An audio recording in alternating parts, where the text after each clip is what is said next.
Muchas gracias, profesora Liliana, muchas gracias a los estudiantes que tienen inscrito este espacio, a los estudiantes de la licenciatura en Filosofía y demás personas de la Universidad Pedagógica. Vamos a iniciar la primera conferencia, nos va a acompañar el profesor Iván Ávila. El profesor Iván es doctor en Filosofía de la Universidad de los Andes, tiene una maestría en Filosofía y una maestría en Estudios Culturales de la misma universidad.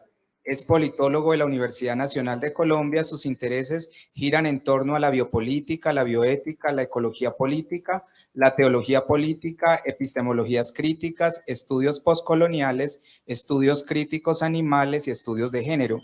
Entre las publicaciones más relevantes del profesor Iván encontramos La isla del Dr. Moore, El planeta de los simios, La rebelión en la granja, Biopolítica, zootecnia y domesticación, La cuestión animalista, y ha hecho compilaciones en obras dedicadas al campo de la investigación y al tema de los animales. Entonces, al profesor Iván, muchas gracias por aceptar la invitación de la Universidad Pedagógica y de su cátedra ambiental. Muchísimas gracias, Víctor. ¿Me escuchan bien, verdad? Esto de hablar con micrófono es un poco engorroso a veces. Bueno, yo había titulado esta presentación El saber veterinario zootécnico a la luz del biopoder y el especismo antropocéntrico.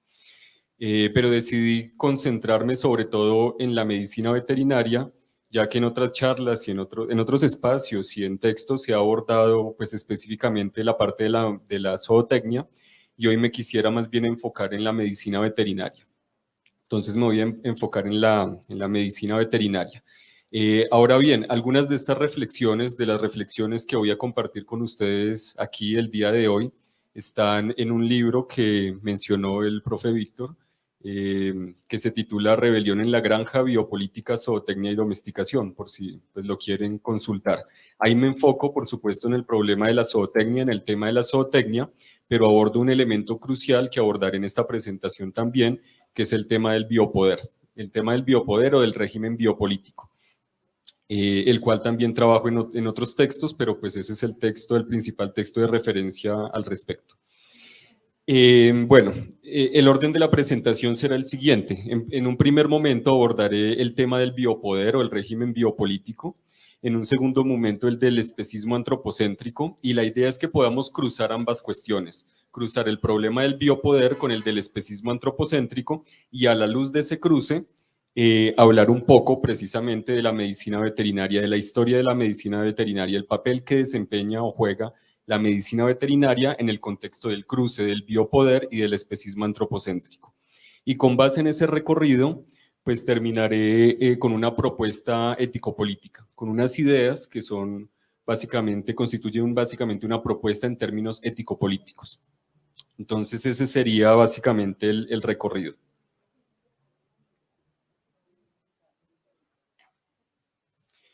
Bueno, comencemos entonces con la primera parte, la relativa al biopoder o régimen biopolítico. Quien ha desarrollado este concepto, y muchas personas seguramente ya lo saben, quien ha desarrollado este concepto, aunque no es el único que lo trabaja, ha sido Michel Foucault, quien lo ha propuesto y desarrollado, entre otros autores y autoras, ha sido Michel Foucault. Pero tengo que hacer la aclaración que si bien yo dialogo con las ideas de Michel Foucault, no la retomo al pie de la letra. Entonces, por eso les daba el texto de referencia de Rebelión en la granja hace un momento, porque justamente ahí desarrollo la idea del biopoder en una dirección un tanto diferente a la manera en que a la manera en que Michel Foucault trabaja este concepto, en el caso de él, pues en diferentes momentos de su obra. Entonces, el primer punto que me parece importante en torno a la cuestión del biopoder tiene que ver con, por lo menos en lo que concierne a esta presentación, con que nos concentremos en la manera en que históricamente se ha reconfigurado el aparato de Estado, el aparato administrativo del Estado. Eso es lo que me interesa particularmente en esta presentación. De acuerdo con los trabajos de Michel Foucault, particularmente con algunas de las ideas que aparecen en su seminario Defender la Sociedad, en Europa, durante los siglos XVII y XVIII, y luego durante los siglos XVIII y XIX, se dio un tránsito lento y progresivo de lo que él llamaba el poder soberano a precisamente el biopoder. ¿Esto qué quiere decir? Quiere decir que, como acabo pues, de anunciar hace un momento, el aparato del Estado y sobre todo el aparato administrativo del Estado atraviesa por una fuerte reconfiguración y desarrollo. En el contexto del Estado absolutista, de los estados absolutistas de la Europa occidental, que se desarrollaron alrededor del siglo XVII, encontramos que el poder soberano que los caracteriza se distingue por ser un poder fundamentalmente de muerte. Es decir, el poder soberano es un poder que muestra su grandeza y su fuerza cuando hace morir, cuando es capaz de hacer morir, incluso, obviamente, sin cometer asesinato. No es un poder fundamentalmente de muerte. Esa es la característica central del poder soberano que caracterizaba, valga la redundancia, a los grandes estados absolutistas. Sin embargo, estos estados absolutistas y su aparato administrativo se van desarrollando progresivamente, a tal punto que ese poder soberano se transforma en una suerte, dice Foucault, de biopoder. Es decir, de un poder que ya no demuestra su eficacia y su grandeza, dando muerte, quitando vidas, sino sobre todo ejerciéndose sobre la vida. Es decir, el poder ya no es un poder de hacer morir, sino de hacer vivir, dice Michel Foucault. Entonces, el biopoder es fundamentalmente un poder que hace vivir, que regula, gobierna y transforma los cuerpos de los seres humanos y de las poblaciones humanas. Michel Foucault se concentra en los seres humanos. Sin embargo, yo voy a llevar la reflexión del biopoder, obviamente, hacia el tema de los animales no humanos. Entonces, lo que dice Foucault es que en este tránsito lento del Estado absolutista, con su poder soberano, al Estado-nación moderno, a los Estados-naciones modernos, nacionales modernos, se produce el desarrollo de lo que él llama dos tecnologías políticas, la tecnología anatomopolítica y la tecnología biopolítica.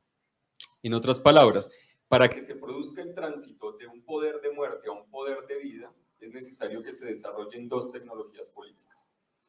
La primera se desarrolla entre los siglos XVII y XVIII y la segunda entre los siglos XVIII y XIX. ¿Qué se desarrolla entre los siglos XVII y XVIII? Justamente la tecnología anatomopolítica, que Foucault también denominaba organodisciplina, y que está ligada a la aparición de los grandes espacios de encierro.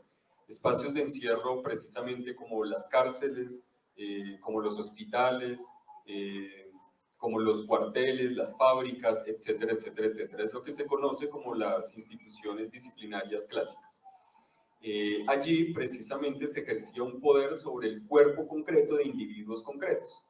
Entonces, se trata de un poder que es un poder dirigido a producir sujetos con ciertos objetivos trazados por el Estado y por el mercado. Pero resulta que a mediados del siglo XVIII, entre mediados del siglo XVIII y el siglo XIX, ese poder se queda corto. Ese poder que se ejerce sobre la vida y que ya no es un mero poder de muerte, ese poder se empieza a quedar corto. Se empieza a quedar corto porque hay un acelerado crecimiento demográfico, se desarrollan las ciudades, no atendemos al desarrollo del capitalismo y aparecen, entran en escena unos nuevos actores que son las poblaciones. El papel de las poblaciones empieza a ser muy importante desde mediados del siglo XVIII. Obviamente aquí también atendemos a un crecimiento muy importante de diferentes organizaciones, movimientos de carácter social, y se desarrolla una nueva tecnología política. Ya no hablamos entonces solo de la anatomopolítica, sino de lo que Foucault llamaba en sentido estricto biopolítica.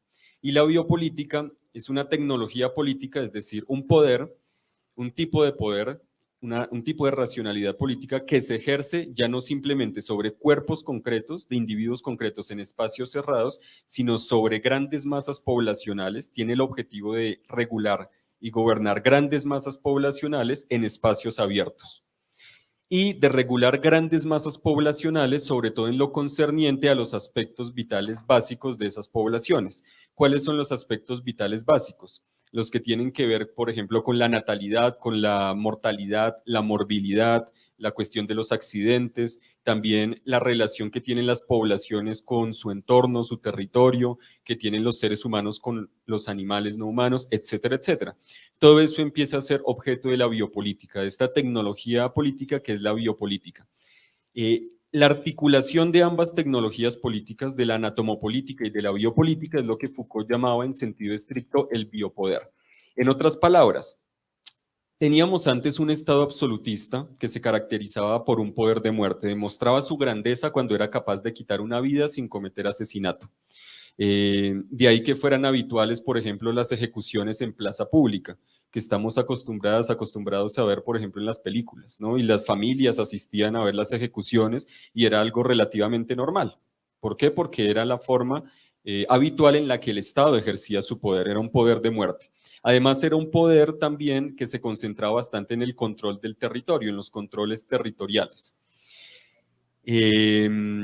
Lo que sucede con el biopoder es algo muy diferente. Lo que sucede con el biopoder es que el Estado empieza a ejercer un poder que se inmiscuye en la vida de los individuos y de las poblaciones e intenta modelar la vida de los individuos y de las poblaciones, potenciar sus fuerzas para que esas fuerzas se puedan poner al servicio del Estado y del mercado. Eso es lo que dice Michel Foucault. Entonces, ese es el desplazamiento del poder soberano al biopoder. Estamos hablando de la constitución de los estados modernos, palabras más, palabras menos. Sin embargo, el poder soberano se reinscribe, dice Michel Foucault, en el biopoder. El poder soberano se reinscribe en el contexto del biopoder. Es decir, el estado absolutista no es que quede atrás en la historia. El Estado absolutista continúa siendo el corazón del Estado moderno. ¿Por qué? Porque el poder soberano luego se ejerce en el contexto del biopoder, que es un poder sobre la vida y ya no meramente de muerte, pero se ejerce de otras maneras. ¿De qué maneras se ejerce? Foucault dice que se ejerce fundamentalmente a partir de lo que él llama el racismo de Estado. ¿Y qué es el racismo de Estado? Lo que Foucault llama el racismo de Estado es básicamente una escisión en el continuum vital de la especie humana que posibilita distinguir qué vidas importan y merecen ser cuidadas y qué vidas pueden ser descartadas, reintegradas al orden o incluso eliminadas. Entonces tenemos las grandes divisiones a particiones entre, por ejemplo, en los buenos ciudadanos y los criminales, o las personas cuerdas y las personas dementes, etcétera, etcétera, etcétera, ¿no? ¿A quienes se les deja su suerte para que mueran o a quienes incluso se les elimina?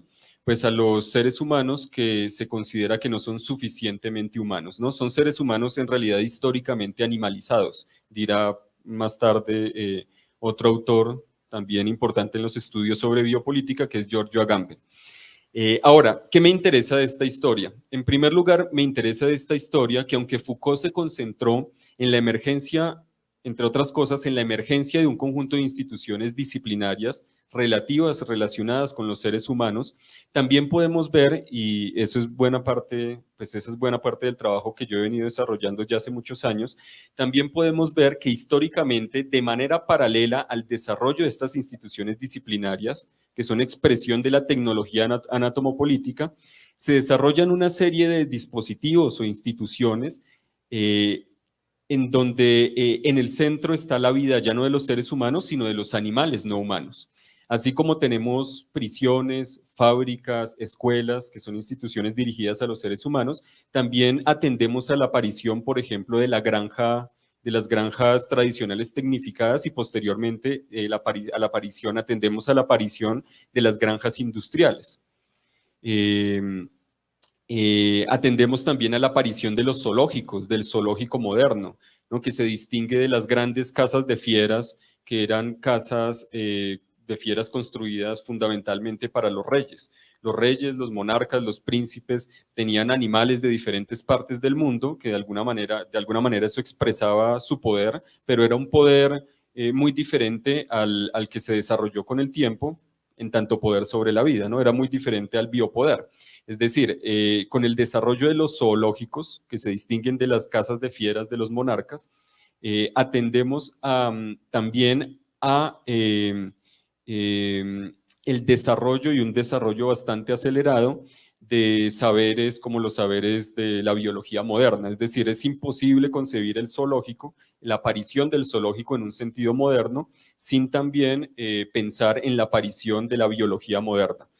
Ustedes saben, al día de hoy los zoológicos tienen todo un discurso atravesado por las lógicas de la biología, ¿no? Las ideas que se desarrollan al interior de esta disciplina moderna que es la biología.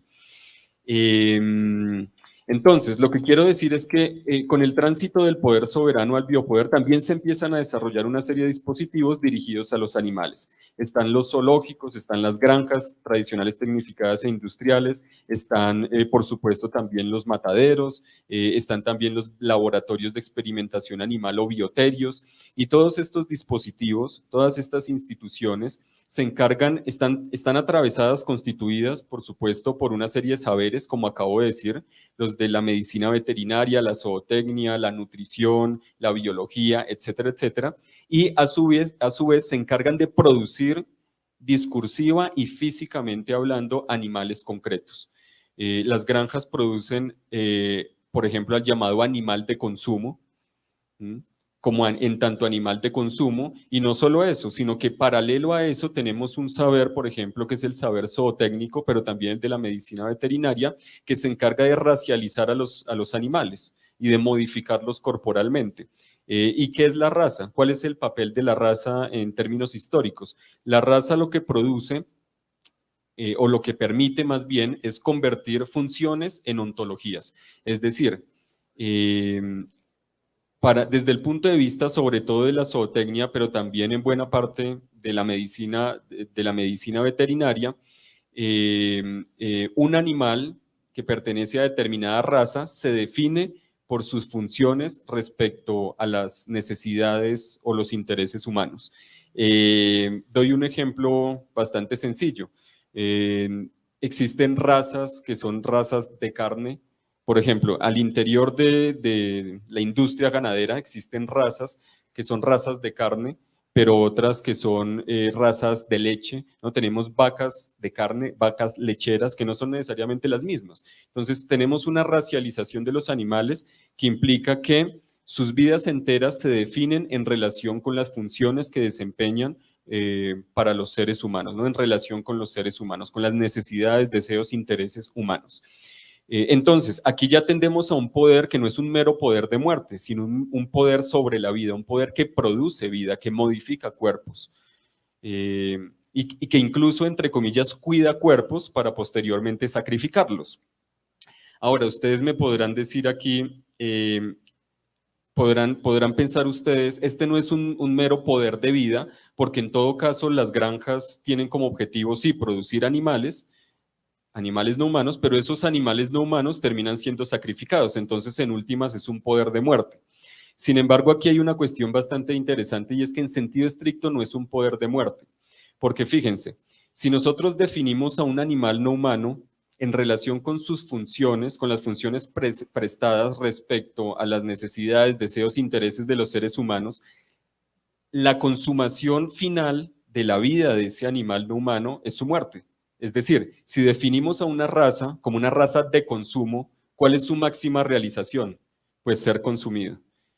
Es decir, en la medida en que se define al animal de una manera y en la medida en que pasa por unos procesos de racialización, esa muerte final es en realidad la expresión máxima de su vida, desde el punto de vista del biopoder aplicado a los animales no humanos. Entonces no es una muerte que se vea como una muerte que se vea como una muerte en donde se descarte simplemente a los animales no humanos. No, esta es una muerte en el marco de esta lógica política, es una muerte con sentido, es una muerte justificada, ¿no? En la medida en que existen todos estos discursos, dispositivos, etcétera, etcétera. Bueno, allí tenemos la primera parte desarrollada a grandes rasgos.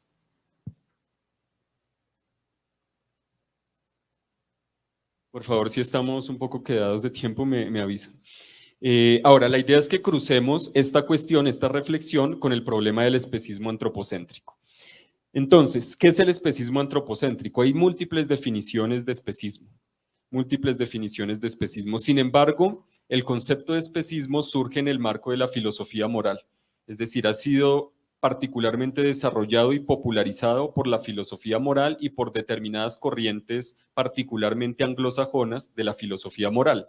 Quien habla por primera vez de especismo es un psicólogo clínico británico que se llama Richard Ryder. Él es el primero en hablar de especismo, o por lo menos así es que se tiene el registro formal, y habla de especismo en un panfleto que se titula así, se titula Especismo, y ese panfleto es de 1970, del año 1970.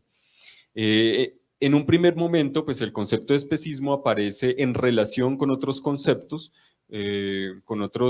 como el concepto de racismo, de sexismo, incluso de clasismo, en la medida en que Richard Ryder no encontraba una palabra pues, para hacer alusión a la injustificada exclusión, subordinación, explotación, esclavitud de los animales no humanos. Es decir, en ese primer momento no estaba muy desarrollado el concepto, sencillamente Richard Ryder tenía una intuición, y es que a los animales no humanos no se les trataba bien, y no solo no se les trataba bien, sino que experimentaban formas de exclusión, de discriminación muy fuertes. Como se dirá más adelante por parte de otros autores, sus intereses y preferencias no se tenían en cuenta, etcétera, etcétera, ¿no? Pero en Richard Ryder todo eso aparece inicialmente como una intuición y por eso el concepto pues, se relaciona con otras palabras ya existentes, como las de sexismo, clasismo, racismo, en fin. En 1975, por influencia de Richard Ryder en buena parte, Peter Singer, en su famoso, además, texto Liberación Animal, define ya de una manera mucho más concreta el especismo y dice que el especismo no es otra cosa que una discriminación basada en la especie, es discriminación con base en la especie. El concepto se ha ido desarrollando de diferentes maneras, pero esta idea de que el especismo se entiende como discriminación basada en la especie o con base en la especie es algo que está presente en los discursos de muchos colectivos, organizaciones y movimientos animalistas de carácter antiespecista. A grandes rasgos, entonces, en el marco de ese discurso, que está muy asociado a la filosofía moral anglosajona, ¿cómo se entiende el especismo en tanto discriminación con base en la especie? Pues básicamente lo que se dice es que discriminar, bueno, se parte de un punto, de una base que define la comunidad moral, que es la sintiencia, y que a menudo se define como ser sintiente aquel que tenga por lo menos cerebro y sistema nervioso centralizado. Aquí además hay diferentes definiciones en juego también, pero yo diría que esa es una de las más básicas. Un ser sintiente es el que tenga por lo menos cerebro y sistema nervioso centralizado. Ese es el punto de partida que configura la comunidad moral, ¿no? En el marco de esa comunidad moral, tratar a un individuo de manera diferente a otro individuo, simplemente porque pertenece a una especie diferente, es, pues, una actitud, implica una actitud especista, ¿no? Por ejemplo, si tenemos a un perro y tenemos a una gallina y privilegiamos los intereses del perro simplemente porque es perro y no gallina, pues estaríamos siendo especistas. Sin embargo, autores, por ejemplo, como Oscar Horta, dicen que la mayoría de expresiones de especismo son simplemente especismo antropocéntrico extendido. ¿Por qué? Porque en últimas lo que se termina privilegiando es el ser humano. Es decir, ¿por qué tenemos en cuenta de alguna manera o privilegiamos al individuo perro, a un individuo perro concreto y no a una gallina? Pues porque el perro está de alguna manera más cerca al ser humano, ¿no? A los afectos del ser humano o al modo de vida humano, etcétera, etcétera, o a la comprensión del mundo que tiene el ser humano, entonces por eso privilegiamos más al perro que a la gallina. A la gallina o a un cerdo, o ahí pueden poner a cualquier animal que ustedes, pues que se les ocurra, sobre todo si es llamado de consumo, ¿no? Que son los más fácilmente discriminados en esta lógica.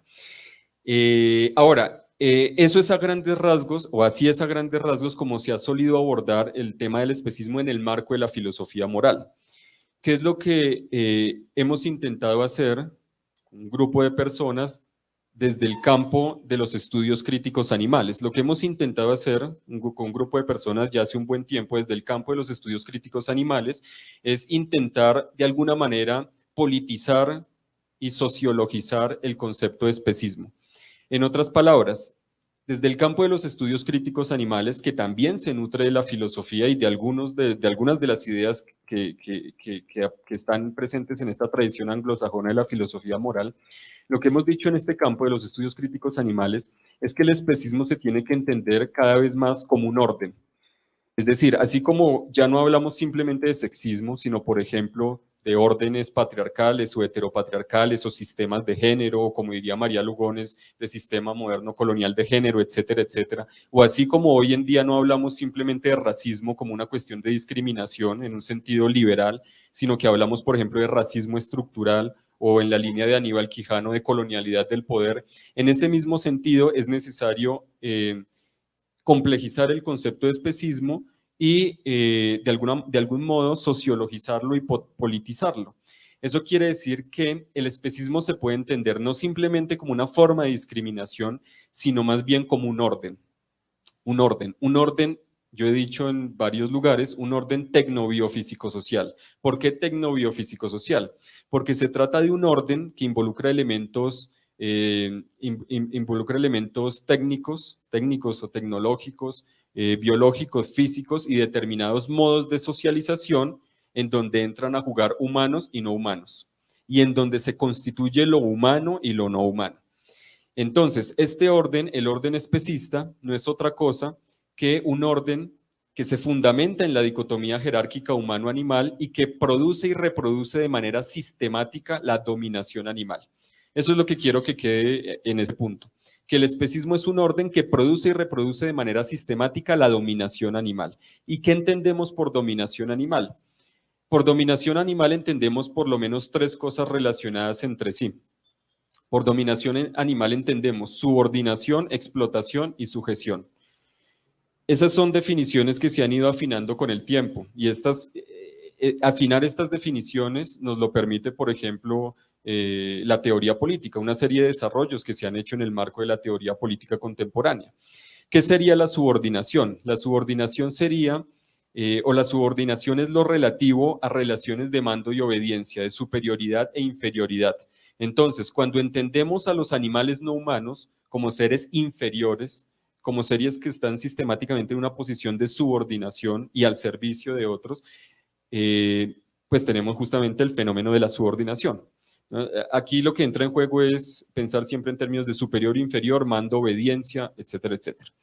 ¿Qué es la explotación? La explotación tiene que ver con fundamentalmente una operación de conversión de la vida de los animales no humanos en recursos utilizables, en recursos de los cuales se puede sacar alguna utilidad, algún provecho, algún beneficio. Fíjense que muy a menudo la subordinación va de la mano con la explotación, pero no necesariamente.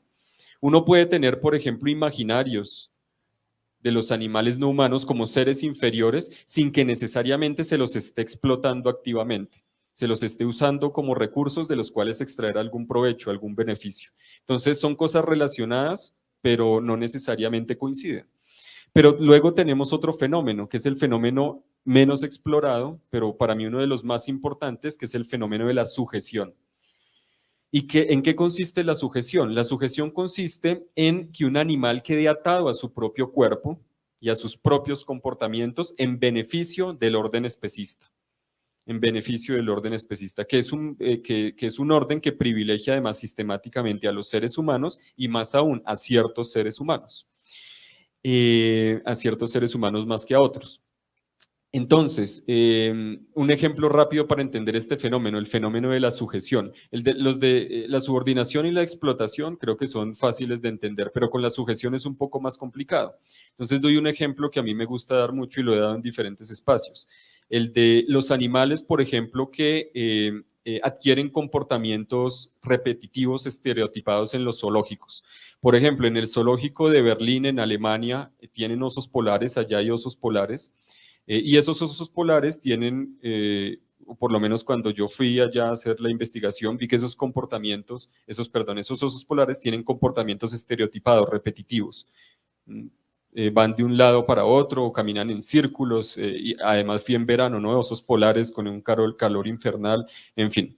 Eso existe al día de hoy, no solo hay osos polares, hay pingüinos, bueno.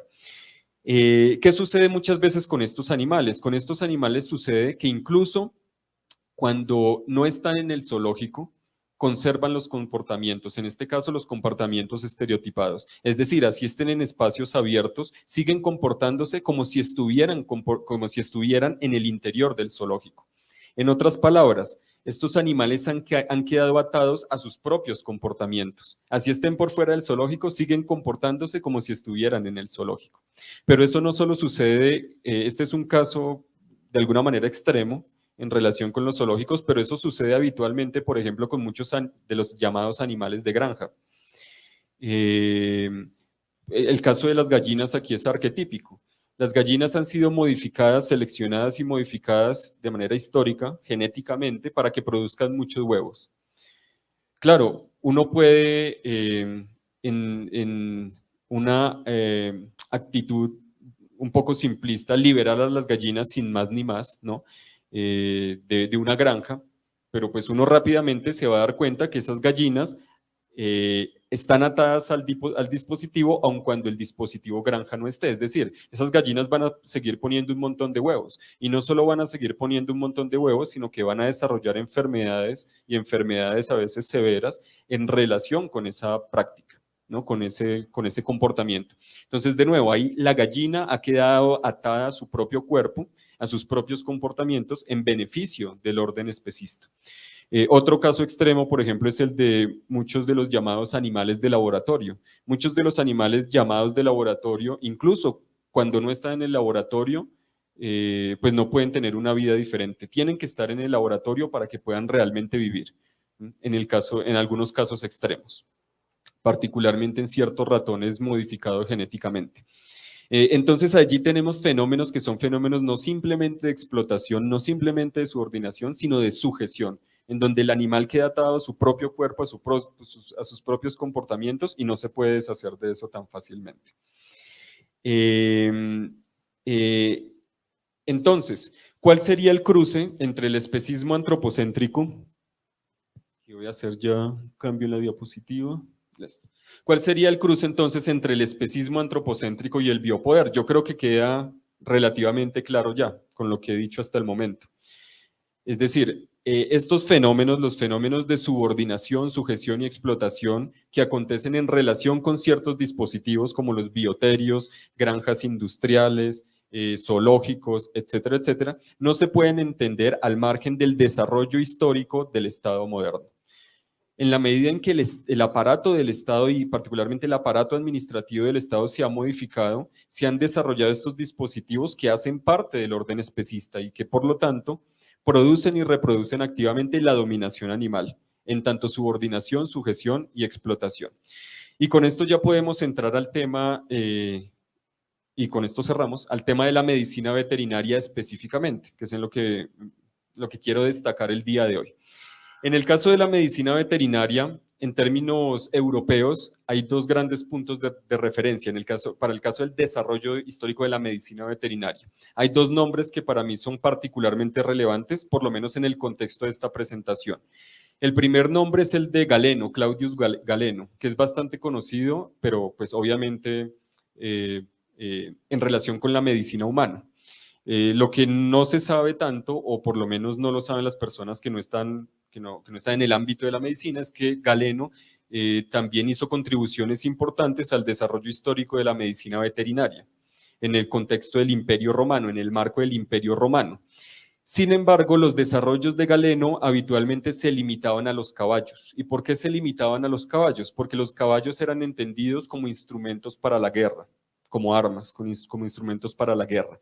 Entonces, fíjense que aquí no estamos todavía en el contexto del biopoder, del Estado moderno. Estamos en un contexto en donde el poder de los estados o de los imperios, como ustedes lo quieran llamar, es un poder ante todo territorial y un poder que expresa su grandeza cuando es capaz de quitar una vida, cuando es capaz de ejecutar a una persona o a muchas personas en masa, etcétera, etcétera. Entonces, en este contexto hay un primer desarrollo, podríamos denominarlo así, de la medicina veterinaria, pero todavía no tenemos un aparato que permita en sentido estricto el desarrollo de la medicina veterinaria en términos modernos. ¿Con quién se da ese salto?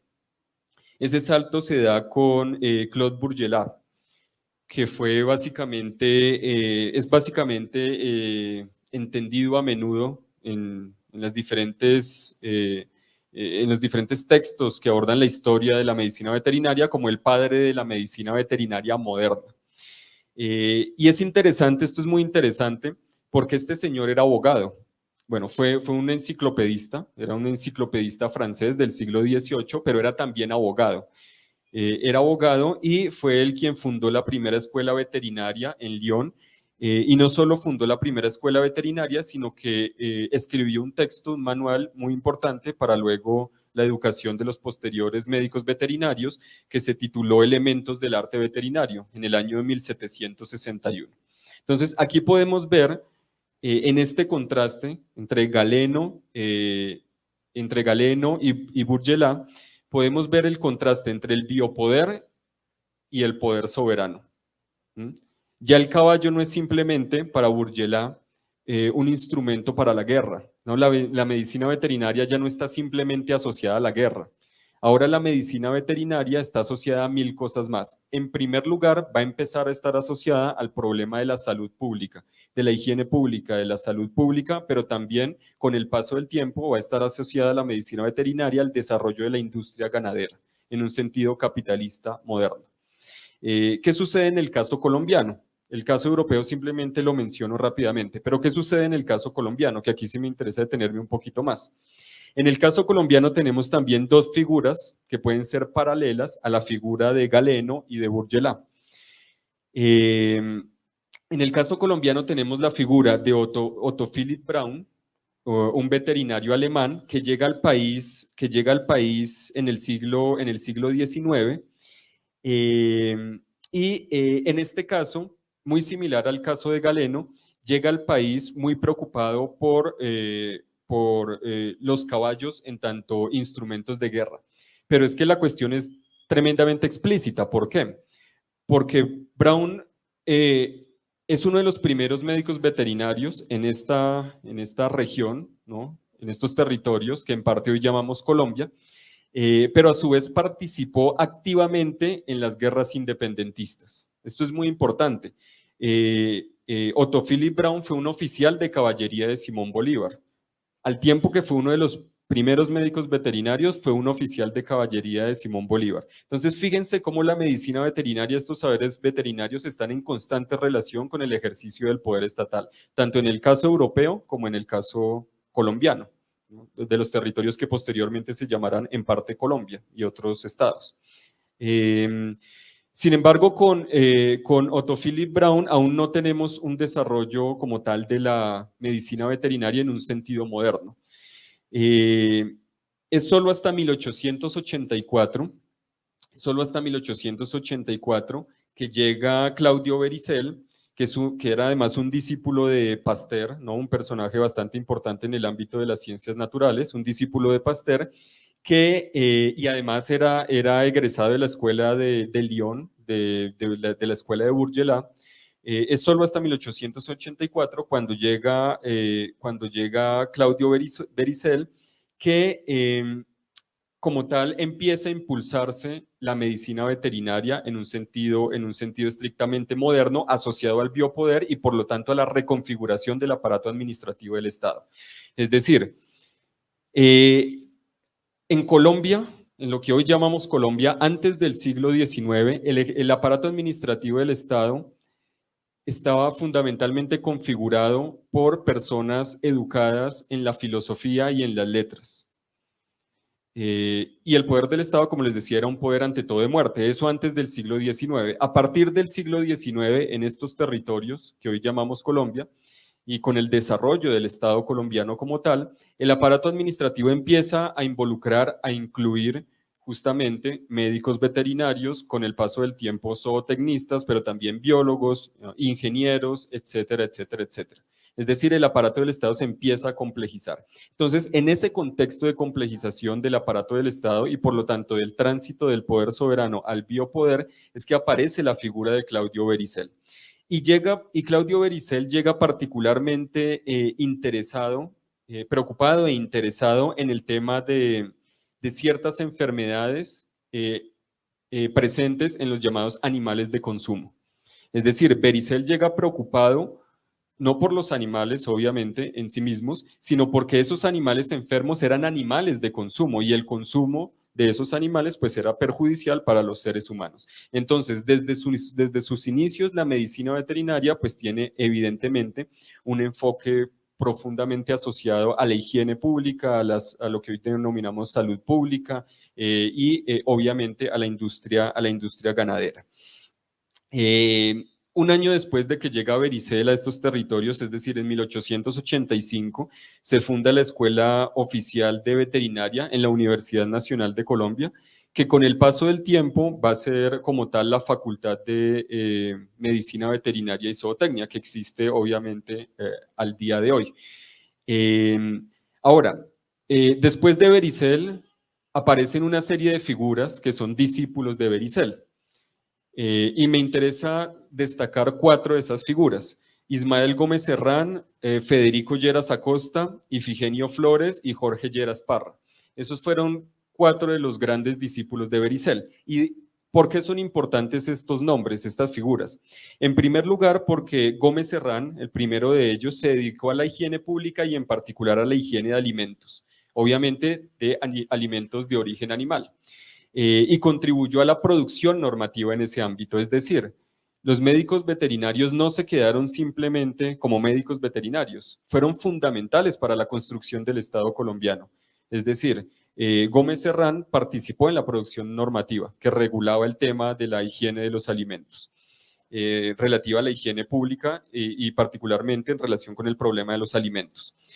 Luego tenemos otra figura como Federico Lleras Acosta, que fue fundamental para la emergencia de la bacteriología. Es decir, la bacteriología en sus inicios está profundamente ligada al desarrollo de la medicina veterinaria. Tanto es así que fundó el primer laboratorio clínico, es decir, donde el trabajo de laboratorio pues, es aplicado directamente a la clínica. Ifigenio Flores es también muy importante porque redactó... hizo el primer manual de veterinaria con el que se formaron muchos de los médicos veterinarios colombianos posteriores. Y Lleras Parra es importante porque organizó las primeras campañas de vacunación. Y sobre todo Lleras Parra fue llamado a enfrentar la epidemia de viruela, que para ese momento era una cuestión bastante importante. Entonces, fíjense que cuando hablamos de todo este tema de la biopolítica, de la regulación de las poblaciones en determinados territorios, de las campañas de vacunación, del tema de la morbilidad, no de las enfermedades, ahí entran de lleno los médicos veterinarios. Es decir, los médicos veterinarios están al servicio en primer lugar de todo eso, que implica el cruce entre biopoder y especismo antropocéntrico considerado como orden tecnobiofísico-social. Voy a terminar ya con esto, que creo que estamos... ¿sí? En la línea de Bericel aparece en el año de 1920 la Ley 44, a través de la cual se crea la Escuela Nacional de Veterinaria, que en sentido estricto es la que sí va a dar lugar posteriormente a lo que hoy es la Facultad de Medicina Veterinaria y Zootecnia. Y me interesa llamar la atención sobre lo siguiente. En esa ley, en el artículo 1 y en el artículo 5, se dice lo siguiente sobre la relación, lo que debería ser la relación entre los seres humanos y los animales no humanos. El artículo 1 de esa ley 44 dice lo siguiente: créase en la capital de la República una Escuela Nacional de Veterinaria, en la cual se dictarán las enseñanzas teóricas y prácticas para formar médicos veterinarios de acuerdo con las necesidades de la industria pecuaria de la nación. ¿No? Es decir, la medicina veterinaria no tiene que ver con amar y cuidar a los animales, tiene que ver con impulsar el sector ganadero. Entonces, de acuerdo con las necesidades de la industria pecuaria de la nación y del servicio de higiene pública, lo que ya habíamos dicho. Y el artículo 5 dice lo siguiente: el gobierno tomará las providencias del caso a fin de adaptar la finca que posee la nación en el municipio de Madrid, comprada al señor Juan N. Valderrama, para establecer una granja modelo y fundar en ella la escuela de veterinaria, de que trata la presente ley. Eso es muy importante. Este artículo 5 obliga a que se cree una granja modelo que implica que el Estado jugó un rol activo en la construcción del dispositivo de explotación animal, que es la granja, pero en un sentido moderno, absolutamente moderno, ¿no? Se trata de una granja atravesada por los saberes de la medicina veterinaria y con el paso del tiempo de la medicina veterinaria y de la zootecnia. Y luego, ya más recientemente, para el año 2000, tenemos una ley como la Ley 576, por medio de la cual se establece el Código de Ética para la medicina veterinaria y la zootecnia, y en ese Código de Ética para la medicina, para la medicina veterinaria y la zootecnia, aparece el juramento que deben hacer al graduarse los médicos veterinarios y los zootecnistas, o médicos veterinarios zootecnistas, ¿no? A veces la carrera viene por separada, a veces junta, pero en todo caso la medicina veterinaria siempre tiene un fuerte componente zootécnico, es decir, la medicina veterinaria siempre tiene un rol importante en el marco de la industria ganadera, y no solo ganadera. Y este juramento presente en el Código de Ética de los médicos veterinarios y zootecnistas dice lo siguiente. Dice, juro en el nombre de Dios cumplir la Constitución y leyes, y es del 2000, ¿no? Esto es reciente. Juro en el nombre de Dios cumplir la Constitución y leyes de mi patria y todas las obligaciones inherentes a la profesión de medicina de los animales y la zootecnia. Protegeré al hombre de las enfermedades que los animales puedan transmitir y emplearé las técnicas necesarias para obtener de los animales los alimentos que lo benefician. Lo dice de manera literal el Código de Ética. Es decir, el Código de Ética establece el imperativo de protección de los seres humanos ante el peligro latente que son los animales, pero además legitima y promueve su consumo, ¿no? Y no se centra en la salud animal per se, como es el caso pues, de la medicina dirigida a los seres humanos, en donde el juramento es totalmente diferente, obviamente. Ahora, a partir de aquí se pueden establecer unas consideraciones generales sobre la medicina veterinaria, obviamente a la luz de este cruce entre el especismo antropocéntrico y el biopoder. Las voy a leer rápidamente para no extenderme más. La primera, que ya le he mencionado, es que en el centro de la problemática, ¿no? En el centro de consideración no está la salud de los animales no humanos, sino obviamente la salud pública, y la salud pública entendida en un sentido pues antropocéntrico, ¿no? Como una salud restringida a los seres humanos, porque no necesariamente la salud pública tiene que estar restringida, enfocada en los seres humanos. Segundo punto, el avance de la medicina veterinaria es en realidad muy lento, ya que la salud de los animales no humanos no importa por sí misma, sino en relación con las necesidades humanas. Es decir, la medicina veterinaria no ha avanzado al mismo ritmo, al mismo nivel que la medicina humana. ¿Y por qué? ¿Por qué no ha avanzado al mismo ritmo, al mismo nivel? Pues porque precisamente lo que importa no es la salud de los propios animales per se, el potenciamiento vital de los animales, nada de eso, de los animales no humanos, sino que simplemente se ocupa de los problemas que puedan tener efectos para los seres humanos. Se preocupa ante todo de eso. Entonces no ha tenido un gran desarrollo por ese motivo. Los desarrollos podrían ser ingentes y mucho más acelerados. Por lo tanto, yo creería que los propios médicos, los médicos veterinarios deberían estar interesados en tener un enfoque antiespecista para que su propia disciplina se desarrollara de una manera más acelerada y profunda y compleja. Tercer punto. Los médicos veterinarios son educados para proveer soluciones eficaces a problemas humanos, pero no brindar una atención que reduzca el sufrimiento y las incomodidades de los propios animales no humanos durante las prácticas y procedimientos veterinarios. Es decir, los médicos veterinarios se enfocan sobre todo muchas veces en que sus procedimientos sean eficaces, pero no en el procedimiento mismo, en el curso del procedimiento. Es decir, en el curso del procedimiento, los animales no humanos son expuestos a mucho sufrimiento, a estrés, de todo, porque no importa tanto eso, lo que importa es que el procedimiento sea eficaz. ¿Por qué? Porque en últimas lo que está en el centro no es la vida del animal no humano. Y esto en últimas va a terminar dependiendo obviamente de la sensibilidad de la o el médico veterinario que esté en relación con ese animal no humano. Y por último, es importante obviamente que la medicina veterinaria se exponga muchísimo más a los desarrollos que se han hecho en el campo de la etología, de la ciencia del comportamiento animal y sobre todo desde enfoques críticos, pero también que se expongan a los aportes de las ciencias sociales, la filosofía y los estudios críticos animales. Todo esto da lugar a una propuesta ético-política, que es lo que finalmente pues, quiero en parte aportar en relación con muchas de las cosas que se han planteado desde el movimiento animalista, particularmente desde los sectores abolicionistas y antiespecistas. En primer lugar, es necesario tender hacia el reconocimiento de los derechos fundamentales y algunos derechos de ciudadanía para los animales no humanos. ¿Cuáles serían los derechos fundamentales? Derecho a la vida, a la libertad y a la integridad corporal que incluye la integridad física y la integridad mental. Este reconocimiento de los derechos fundamentales posibilitaría levantarle el estatus de cosa a los animales no humanos.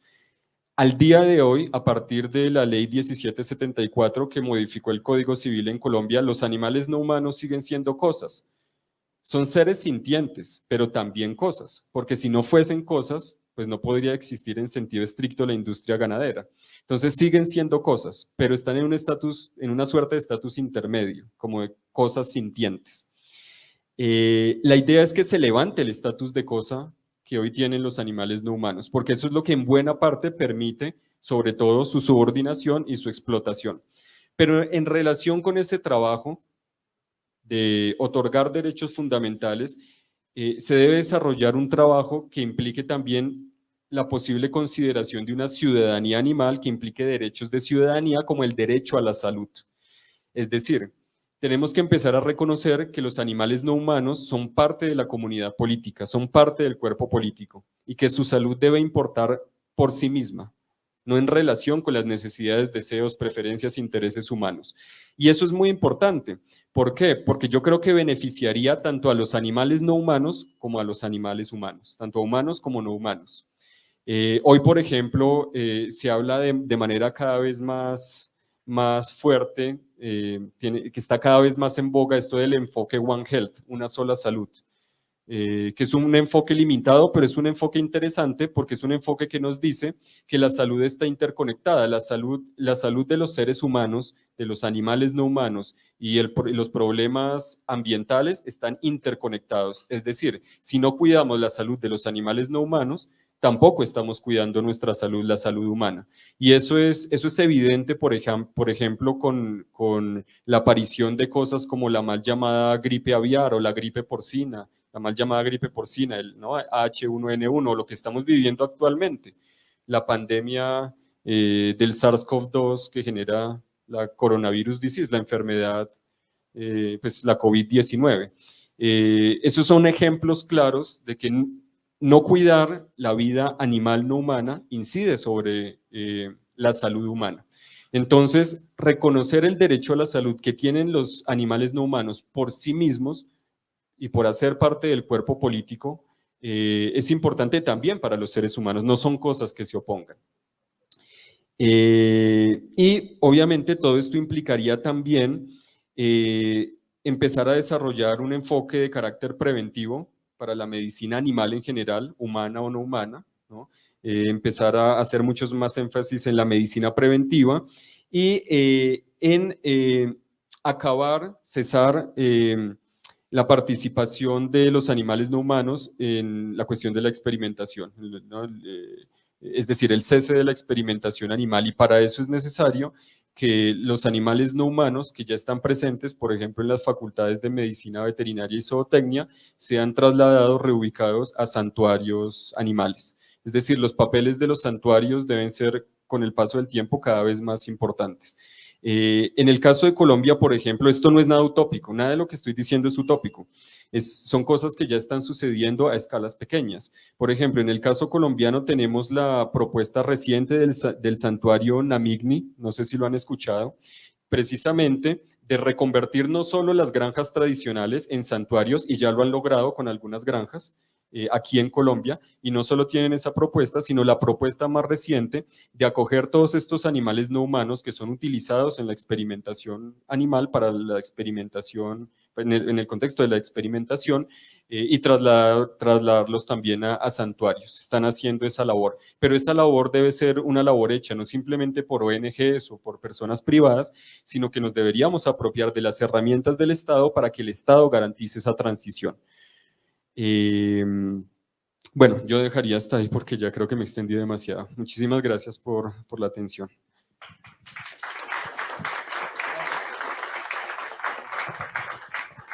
Listo, muchas gracias al profesor Iván Ávila por compartirnos sus reflexiones, su trabajo investigativo y aportes en relación a la medicina veterinaria. Hay unas preguntas, agradecer a las personas que están en el canal de YouTube de la cátedra. Entonces vamos, en el auditorio, ¿habrá alguna pregunta para el profesor? ¿Alguien tiene una pregunta? O mientras se van animando, hay dos preguntas de las personas que nos están siguiendo en redes sociales. Una pregunta a Olga Bermúdez sobre si humanizar a los animales sería de algún modo un tipo de especismo, y voy a conectar la otra para si las puede redondear. Y la otra de Sandra Puente sobre ¿podría existir un efecto antrópico positivo sobre las especies que permita una explotación racional? Son dos preguntas del canal de YouTube. Me quedé con la primera. La segunda pregunta es si podría existir un efecto antrópico positivo sobre las especies que permitan una explotación racional.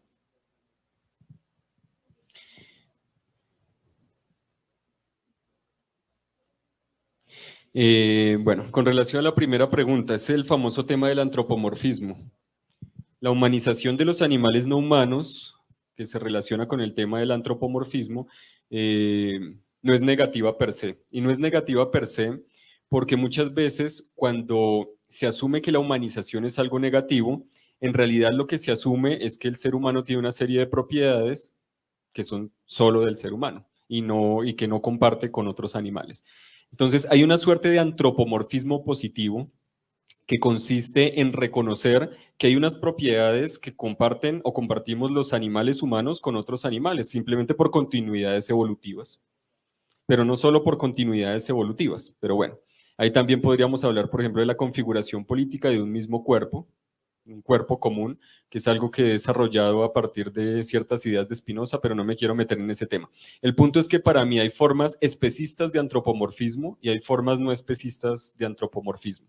Las especistas, evidentemente, son las que intentan humanizar a los animales en el sentido de obliterar o negar la diferencia de los animales respecto a los seres humanos, como por ejemplo cuando incluimos un animal en el hogar, en la familia y lo tratamos exactamente a la manera de un ser humano, por ejemplo como un niño chiquito, como el hijo de la casa y lo vestimos, es decir, la práctica de vestirlos o cepillarlos no es negativa per se, pero sí la de obliterar su diferencia respecto al animal humano, ¿no? Al animal que somos. Entonces, el antropomorfismo tomado en un sentido negativo, esta humanización negativa, sería negativa básicamente porque estaría obviando el potencial de esa diferencia del animal no humano, que es importante en la coexistencia, en la construcción incluso de un mundo común. Pero por otro lado es importante reconocer que los seres humanos tenemos continuidades y continuidades evolutivas con los animales no humanos. Y ahí también podríamos hablar de una suerte de antropomorfismo. Respecto a la segunda pregunta, toda explotación en un sentido moderno es racional. Y es racional en el sentido de que participa de determinados dispositivos, como los dispositivos que aquí menciona, y determinados saberes que son saberes racionales en un sentido, ¿no?, científico moderno. Entonces, toda explotación, de acuerdo con la presentación que acabo de compartir, toda explotación moderna es una explotación racional. El problema no es aquí el de la racionalidad. El problema es que la explotación es negativa per se porque es una de las dinámicas que produce y reproduce la dominación animal en general, que es el objetivo del orden especista antropocéntrico, es el núcleo del orden especista antropocéntrico. Entonces, para mí el problema no es si hay explotación racional o no racional. Incluso para mí, yo diría que toda explotación, en última, si es moderna, es racional y está mediada por determinada racionalidad. Para mí lo importante es cesar, acabar con todo tipo de explotación animal. En el auditorio atrás, ¿será que? Si quiere pasa hasta acá.